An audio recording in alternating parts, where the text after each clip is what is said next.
अस्सलाम वालेकुम रहमतुल्लाहि वबरकातुहू। तालीम हमारी हर हाल में जारी सूर्या उर्दू प्राइमरी स्कूल नागर जुमा नगर नांदेड़ ऑनलाइन तर्ज तालीम में जमात दुआम के तलबा व तालिबात का तहे दिल से इस्तकबाल करते हैं। मजमून मराठी पाठ नंबर 19 घरातील वस्तु। इसमें कौन कौन से सामान होते हैं हम ये आपको समझाएंगे।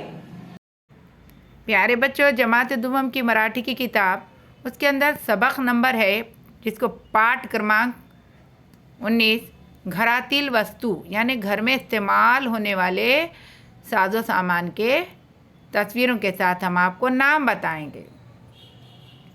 ये है डब्बा, कढ़ाई, सांची, गड़नी, चमचा,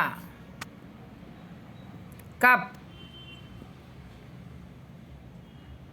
बशी, वॉशिंग मशीन, टीवी, संगणक, मोबाइल, मिक्सर, पंखा, फ्रिज, कुर्सी, उल्थाने, वेड़ी, लाइटर, तवा।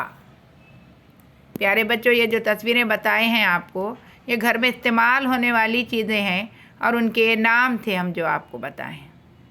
आप भी ये वीडियो में देखो और इन नामों को याद करो। प्यारे बच्चों, ये चैनल सूर्या उर्दू स्कूल का है। ज़्यादा से ज़्यादा देखें, लाइक करें, शेयर करें, सब्सक्राइब करें। कल फिर मिलेंगे इंशाल्लाह।